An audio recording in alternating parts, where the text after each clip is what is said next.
Aya, asalamu alaikum warahmatullahi wabarakatuh. Niko na swali nataka kuuliza hapa. Kwa hii mambo ya maandamano ya majensi. Nataka kuuliza nyinyi swali simple. Wafanya biashara kubwa hapa Kenya ni kabila ngapi? Ni kabila mbili kubwa. Wafanya biashara kubwa kabila mbili. Wa Somalia na Kikuyu. Sawa. Msomalia na Kikuyu ndio wafanya biashara kubwa sana. Na wawekaji kubwa sana kwa Kenya kwa sasa. Haya. Maandamano watu nafanya hii. Wanasema kwa sababu ya finance bill imeangushwa, cabinet imevunjwa. Sasa hivi wanafanya maandamano, Ruto must go. Kwa sababu gani? Biashara ni mbaya. Ameharibu uchumi ya nchi. Sikizeni hapo. So swali inakuja hapa. Wafanya biashara kubwa hapa Kenya au hapa Nairobi ni wawili. Kikuyu na Msomalia. Sawa. Haya.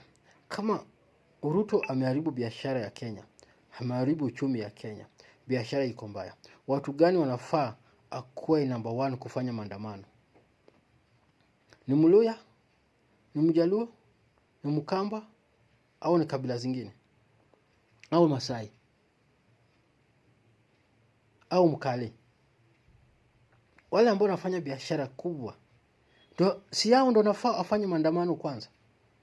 Sasa ndio nafaa wakoe kwa barabara kwanza, wafunge duka yao, watuambie nimefunga duka, niko na maandamano, uchumi umeharibika na mimi nifanya biashara. Kikuyu tuonyeshe hivyo, Oria waonyeshe hivyo. Hao wote waendi maandamano. Wale wanaenda maandamano ni wala si wafanya biashara, ni majobless. Umenipata? Swali kubwa ni biashara ya Kenya imeharibika, uchumi ya Kenya imeharibika. Watu gani wanafaa kwanza kufanya maandamano kwa barabara? Ni wafanya biashara au wasiofanya biashara? Wale wako na stock kubwa ya Kenya au wale hawana stock? Swali kubwa ni hiyo. Swali ya pili ni hivi. Kutoka Kiambu mpaka Nairobi ni kilomita ngapi? Kutoka Kiambu mpaka Nairobi ni kilomita ngapi? Au kutoka Kiambu mpaka State House ni kilomita ngapi? So nataka Ruto must go. Tunaenda kutoa Ruto kwa State House. Kutoka Kiambu mpaka Nairobi ni kilomita ngapi? Kutoka Kisumu mpaka Nairobi ni kilomita ngapi? Kutoka Kakamega mpaka Nairobi ni kilomita ngapi? Wacheni kuchezea watu akili. Wacha kubeba watoto wengine fala. Wacha kubeba community wengine fala. Kama unataka Ruto must go wa Kikuyu, au nyinyi unataka Ruto must go kwa sababu nyinyi ndio wafanya biashara, biashara imeharibika. Kiambu na Nairobi ni karibu sana. Central na Nairobi ni karibu sana. Hata unaweza tembea mguu. Hata wacha hivyo. Transport zote, gari zote ya transport sini zenyu. Sulete watu gunia mzima. So wache kuchezea watu.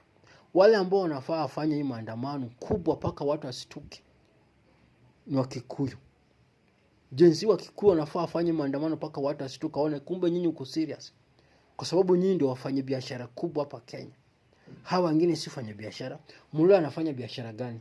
Mjaluo anafanya biashara gani? Mkamba anafanya biashara gani? Kisii anafanya biashara gani? Tuambieni ukweli. Wakikuyu, jensi wa Kikuyu au Central Province people wangefanya maandamano kubwa. Wewe angalia tangu hii maandamano yaanze. County zote natoka Central, hakuna maandamano wamefanya mass maandamano. Eldoret tumewashinda. Siku ya kwanza Eldoret alifanya maandamano kubwa paka wheelbarrow zimetolewa. Hakuna mahali ilifanya maandamano kubwa kama Eldoret. Eldoret ilifanya maandamano paka wheelbarrow ikatolewa. Central hakuna hata maandamano wamefanya kubwa kama Eldoret. Na hao ndio wafanya biashara kubwa hapa Kenya. Hao ndio nasema uchumi umeharibika. Hao ndio nasema Ruto must go. Na kutoka Kiambu mpaka State House ni kilomita kama ni nyingi ni 100. Wacheni kuchezea watu. Kutoka Kiambu mpaka State House ni kilomita ngapi? Au kutoka Central mpaka State House Nairobi ni kilomita ngapi? Wacheni kuchezea watu. Wacheni ufala.